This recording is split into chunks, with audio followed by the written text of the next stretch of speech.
अस्सलाम वालेकुम नाज़रीन, मैं मोहम्मद असलम हुसैन सियासत की खबरों में आप सबका इस्तकबाल करता हूँ। मरकजी वज़ीर दाखिला अमित शाह ने एक प्रोग्राम के दौरान ये दावा किया कि यूपीए हुकूमत के दौर में सीबीआई मुझ पर मोदी जी को फंसाने का दबाव डालती थी, लेकिन इस वक्त हमने तो कोई हंगामा नहीं किया। अमित शाह ने यह बयान अपोजिशन लीडरों के खिलाफ की जा रही कार्रवाई के पस मंजर में दिया और कहा कि जो लीडरान ये दावे कर रहे हैं कि इन्हें मरकज़ के इशारे पर ईडी और सीबीआई निशाना बना रही है, वो ये बात जान लें कि यूपीए के दौर में भी यही होता था। उस वक्त हमें परेशान किया जाता था और मोदी जी के खिलाफ बयान देने के लिए मुसलसिल दबाव डाला जाता था। राहुल गांधी की रुकनीत की मनसूखी पर अमित शाह ने कहा कि इस पर इतना वावेला मचाने की जरूरत नहीं है। राहुल गांधी पहले शख्स नहीं है जिनकी रुकनीत मनसूख हुई है। तृणमूल कांग्रेस की सरबराह ममता बनर्जी ने अपनी कट्टर हरीफ बीजेपी पर शदीद तनकीद करते हुए दाएं बाजू जमात को इख्तिदार से बेदखल करने के लिए एक और दफा दिल्ली चलो का नारा दिया। वो मगरबी बंगाल के साथ मरकज के मुबैना इम्तियाज के खिलाफ धरना दे रही थी। मगरबी बंगाल की चीफ मिनिस्टर ने मुल्क की तमाम जमातों से कहा कि वो अगले साल के लोकसभा इंतखाबात से कबल बीजेपी से मुत्तहदा तौर पर मुकाबला करने के लिए यकजा हो जाएं।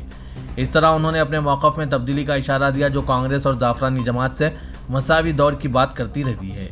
कोलकाता की रेड रोड पर अम्बेडकर मुजस्मे से एक और दफा दिल्ली चलो का नारा नेताजी सुभाष चंद्र बोस के मशहूर नारे दिल्ली चलो की याद दिलाता है, जिन्होंने सिंगापुर में 80 साल कबल ये नारा दिया था।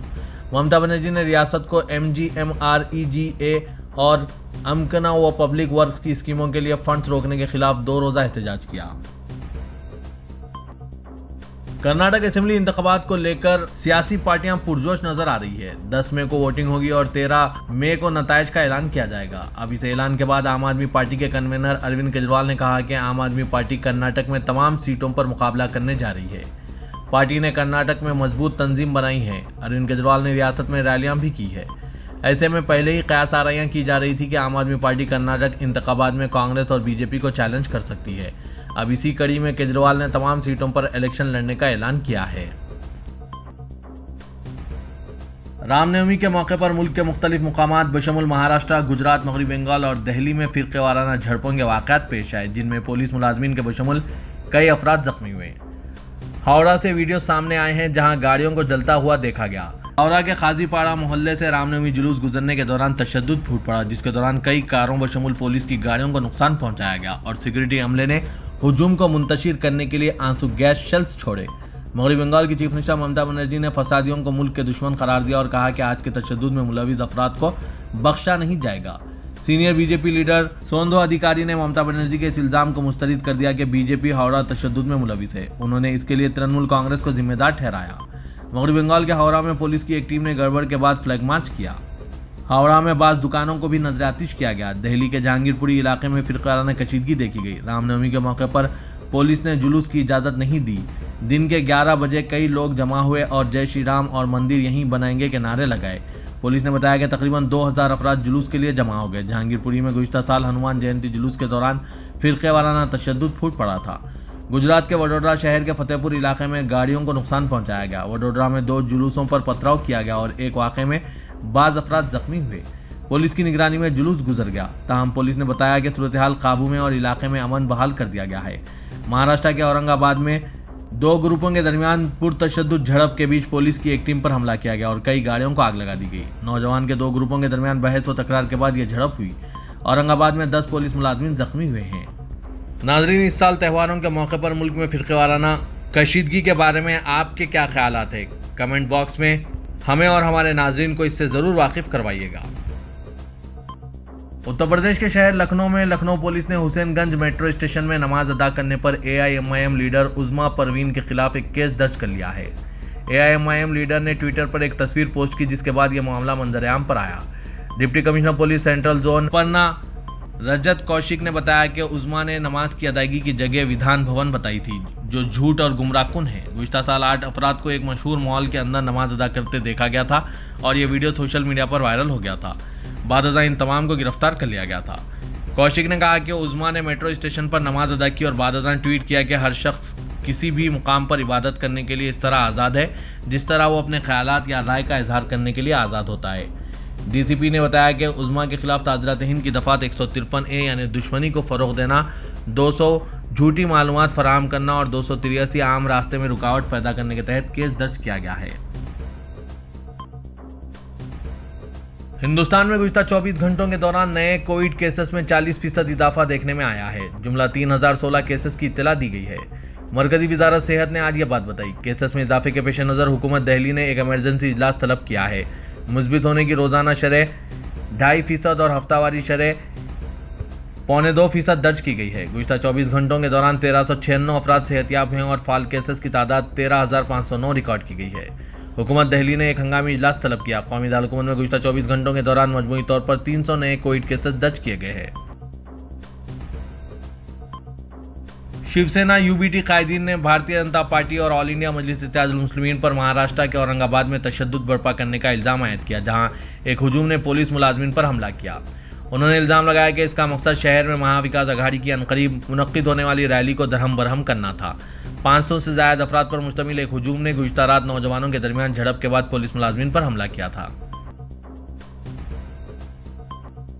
बम्बई हाई कोर्ट ने अदाकार सलमान खान के खिलाफ 2019 में एक सहाफ़ी की दर्ज करदा मुबैना बदतमीजी की शिकायत को खारिज कर दिया। जस्टिस भारती डांगरे की सिंगल बेंच ने कहा कि सलमान खान और इनके बॉडीगार्ड नवाज शेख की दरख्वास्तें कबूल की जाती है। हाई कोर्ट ने गुज़िश्ता साल दिल्ली अदालत की जानिब से खान और शेख को जारी करदा समन भी खारिज कर दिया। मजिस्ट्रेट की अदालत ने मार्च 2022 में सलमान खान और शेख को समन जारी करके इन्हें 5 अप्रैल तक अदालत में हाजिर होने की हिदायत दी थी। दोनों के खिलाफ यह अहकाम सहाफ़ी अशोक पांडे की शिकायत पर सादिर किए गए, जिसने इन पर इसे धमकी देने और हमला करने का इल्ज़ाम आयद किया था। गुज़िश्ता साल अप्रैल में सलमान खान ने इन समनों को हाईकोर्ट में चैलेंज किया। उत्तर प्रदेश के आजमगढ़ जिले के 219 मदरसों के खिलाफ कार्रवाई पर अदालत ने रोक लगा दी है। साथ ही जिला अक़लियती बहबूद अफसर लालमन के खिलाफ कार्रवाई किए जाने पर महकमा अक़लियती बहबूद के अफसरान में तशवीश पाई जा रही है। ये रोक इलाहाबाद हाईकोर्ट ने लगाई है। गुज़िश्ता रोज़ इलाहाबाद हाईकोर्ट ने मामले की सुनवाई की और मोतबर ज़राए के मुताबिक हाईकोर्ट ने हुकूमत की कार्रवाई पर रोक लगा दी है।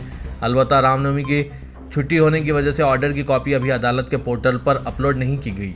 वाज़ेह के SSIT जांच रिपोर्ट की बुनियाद पर उत्तर प्रदेश महकमा दाखिला ने मुतालिका महकमों के साथ 19 दिसंबर 2022 को एक मीटिंग करके इन सिफारिशों पर अमलावरी की हिदायत दी थी। महकमा दाखिला की मीटिंग में कार्रवाई से मुतालिक लिए गए फैसले के खिलाफ आजमगढ़ के मदरसा इस्लामिया व दीगर 12 मदरसा तंजीम ने इलाहाबाद हाईकोर्ट में 21 फरवरी 2023 को अर्जी दाखिल की और कार्रवाई पर रोक का मुतालबा किया। तमिलनाडु पुलिस ने तमिलनाडु के वेलूरू फोर्ट कॉम्प्लेक्स में एक खातून को जबरदस्ती हिजाब उतारने के इल्जाम में एक नाबालिग समेत 7 अफराद को गिरफ्तार कर लिया। S Rajesh Kannan, superintendent of police Vellore ने INS को बताया कि 7 अफराद को जानबूझकर तौहीन और बेहयाई के इल्जाम में गिरफ्तार किया गया है। उन्होंने कहा कि गिरफ्तार अफराद ने इनफरादी आज़ादी के खिलाफ जुर्म किया। गिरफ्तार अफराद के नाम के संतोष, इमरान पाशा, मोहम्मद फैसल, इब्राहिम पाशा, C परसान और दूसरे हैं। गिरफ्तार नौजवान को चाइल्ड केयर होम भेजा गया है। पुलिस ने बताया कि गिरफ्तार किए गए अफराद में से ज्यादातर मुकामी ऑटो वाले हैं और रिक्शा ड्राइवर्स हैं। पूरी दुनिया में मास्टर ब्लास्टर के नाम से मारूफ हिंदुस्तानी साबिक क्रिकेटर सचिन तेंदुलकर ने एक हफ्ता कबल फलस्तीन का दौरा किया। इस दौरान उन्होंने मस्जिद अक्सा के सहन में खड़े होकर तस्वीर खिंचवाई थी। वायरल तस्वीर में देखा गया कि सचिन तेंदुलकर सहन अक्सा में खड़े हैं और पीछे गुंबद सखरा का अजीम गुंबद नजर आ रहा है। उन्होंने इंस्टाग्राम पर तस्वीर शेयर करते हुए लिखा कि यरूशलम से मेरा सलाम। उन्होंने ये भी लिखा है कि यरूशलम इजराइल का कदीम शहर है।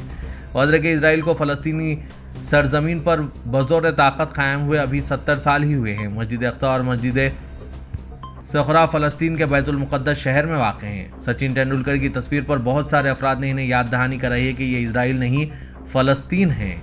एक यूज़र ने लिखा कि हम बहुत बड़े मदाह थे सचिन के, लेकिन इन्हीं सब की वजह से अब नहीं हैं। इजराइल की जगह फ़लस्तीन लिखना चाहिए था, लेकिन कोई नहीं, आप लोगों से कोई उम्मीद भी नहीं है। मुल्क के कई मुकामात पर रामनवमी के मौके पर पुरतशद्दुद वाक़यात के बावजूद रामनवमी शोभा यात्रा का आज शहर हैदराबाद में पुरअमन इख्तिताम अमल में आया, जबकि बीजेपी के मुअत्तलशुदा रुकन असेंबली राजा सिंह ने फिर एक मरतबा अपनी नफरत अंगेज तकरीर के जरिए माहौल बिगाड़ने की बहुत कोशिश की। राजा सिंह के जुलूस में श्री राम युवा सेना के अरकान महात्मा गांधी के कातिल नथुराम गोडसे की तस्वीर के साथ नारेबाजी कर रहे थे।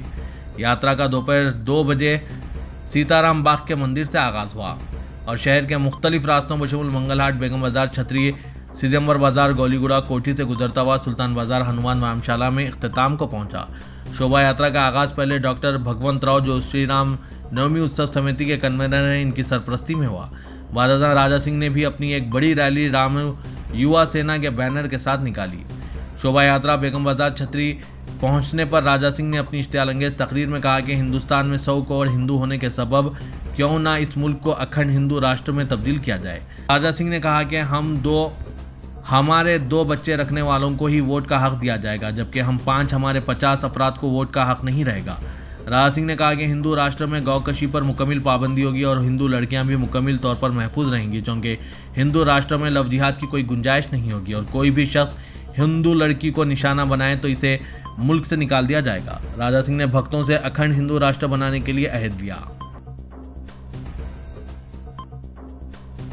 बीआरएस के वर्किंग प्रेसिडेंट व रियासती वजीर केटीआर ने मशहूर Hindi stand up comedian Kunal Kamra को एक खुसूसी इंटरव्यू देते हुए अपने 17 साल सियासी सफ़र पर मुख्तसर सी रोशनी डाली। मुख्तलिफ मौज़ूआत पर मसलन दिशा इनकाउंटर, ख़वातीन को 33% तहफ़्फ़ुज़ात और मजलिस से दोस्ती के अलावा दीगर उमूर पर अपने ख़यालात का इजहार किया। केटीआर ने कहा कि तेलंगाना तहरीक के दौरान हमारे कायद केसीआर ने अपनी लोकसभा रुकनीत से इस्तीफ़ा दे दिया। तब मैं अमेरिका में था और किसी को कुछ बताए बगैर हैदराबाद पहुँच गया। ज़मीनी इंतखाब में अपने वालिद की कामयाबी के लिए थोड़ा सा ताउन किया। कुणाल कामरा ने सवाल किया कि क्या सुप्रीम कोर्ट के मुकर्रर करदा कमीशन ने दिशा इनकाउंटर को फर्जी करार दिया है? जमहूरियत में ये कितना माकूल है? और इंसानी हुकूक की तंजीमों ने भी इसकी सख्त मजम्मत की है। केटीआर ने जवाब देते हुए कहा कि कमीशन ने अगर इसको गलत करार दिया है तो वो गलत ही होगा। कभी कभी ऐसा हो जाता है जिसको हम पसंद नहीं करते। केटीआर ने इस्तफसार किया कि इंसानी हुकूक के रहनुमा इंसानी दरिंदों के बारे में बात क्यों नहीं करते जो इंतहाई वहशियाना तरीक़ों से जुल्म करते हैं। केटीआर ने ऐवान में ख़वातीन की कमी का भी एतराफ़ किया है और कहा कि 17 उज़रा पर मुश्तमिल काबीना में सिर्फ 2 ख़वातीन और 119 अरकान असेंबली में सिर्फ 6 ख़वातीन हैं। ताहम हमने ज़िला परिषद, म्यूनसिपलिटीज़ और पंचायतों में ख़वातीन को 50% तहफ़्फ़ुज़ात फराहम किया है। मजलिस से बीआरएस की दोस्ती के बारे में पूछे गए सवाल का जवाब देते हुए केटीआर ने कहा कि हर पार्टी के अपने अपने उसूल होते हैं। बीआरएस और मजलिस के अपने अपने अलग अलग नज़रियात और ख़यालात हैं। मजलिस को साथ लेकर चलना हमारी मजबूरी है। मजलिस की वजह से मुस्लिम वोट तकसीम होते हैं और दूसरों को फ़ायदा होने के इल्ज़ामात हैं, मगर वो इससे इत्तेफाक नहीं करते। बीजेपी के मुअत्तलशुदा रुकने असेंबली मलून राजा सिंह के खिलाफ मुंबई पुलिस ने इश्तियालंगेज तकरीर का एक और मुकदमा दर्ज कर लिया। हालांकि यह तकरीर 29 जनवरी को दी गई थी, लेकिन यह वीडियो वायरल होने पर मुंबई पुलिस ने अज़खुद कार्रवाई करते हुए इस सिलसिले में मुकदमा दर्ज किया है। तफसीलात के मुताबिक हिंदू सकल समाज मोर्चा मुंबई ने दादरा पुलिस से शिवाजी पार्क तक Maharashtra state labour welfare board तक जुलूस निकालने की इजाज़त तलब की थी। पुलिस ने इस प्रोग्राम के लिए मशरूत इजाज़त दे दी थी और यह रैली के अख्तिताम से चंद मिनट कबल हल्के असेंबली गोशा महल के मुअत्तलशुदा रुकने असेंबली मलून राजा सिंह ने लव जिहाद के बारे में अपनी मुतनाज़ा तकरीर की। एफआईआर के मुताबिक राजा सिंह ने एक फ़िरक़े को दूसरे फ़िरक़े पर उकसाने का काम किया और हिंदू समाज के अफराद को अक़लियती समाज के अफराद के दुकानात से अशिया ना खरीदने का मशवरा दिया। नेशनल अथॉरिटी ऑफ इंडिया ने तेलंगाना में वाक़ इसके तमाम 29 टोल प्लाजा पर टोल चार्जेस में इजाफा किया है। नजरसानी शुदा शहरों पर 1 अप्रैल से अमलावरी होगी। हमडा के अहदेदारों ने इसके ORD प्रोजेक्ट में वाक़ तमाम टोल प्लाजा पर टोल फीस की कीमतें मुकर्रर कर दी है। ताहम चार्जेस में इजाफे पर रियासत के अवाम में बरहमी जाहिर की है और इल्ज़ाम आयद किया कि इन्हें टोल प्लाजा पर अब ज़ायद फीस अदा करनी होगी। टैक्सी ड्राइवर्स यूनियन के लीडर शेख सैफुद्दीन ने इन चार्जेस में इजाफे पर बरहमी का इजहार किया और इल्ज़ाम आयद किया कि नेशनल अथॉरिटी ऑफ इंडिया की जानिब से जिन टोल प्लाजा की निगहदाश्त की जाती है वहाँ वादे के मुताबिक बुनियादी सहूलतों तक फराहम नहीं की जा रही है। महकमा बरक़ी ने कहा है कि तेलंगाना की तारीख में हैदराबाद में जुमेरात को सबसे ज़्यादा बरक़ी की खपत हुई है। जुमेरात को 11 बजे दिन 15,497 मेगावाट बरक़ी की तलब दर्ज की गई, जो अब तक की सबसे ज़्यादा तलब है। मार्च के आगाज़ से 15,000 मेगावाट बरक़ी की खपत दर्ज की जा रही थी। ताहम जुमेरात को सबसे ज़्यादा खपत दर्ज की गई। मौसम गर्मा में दर्ज हरारत में रोज़ बरोज़ इजाफे के पेश नज़र ज़राअत के शोबे में बरक़ी की खपत में भी इजाफा दर्ज किया जा रहा है।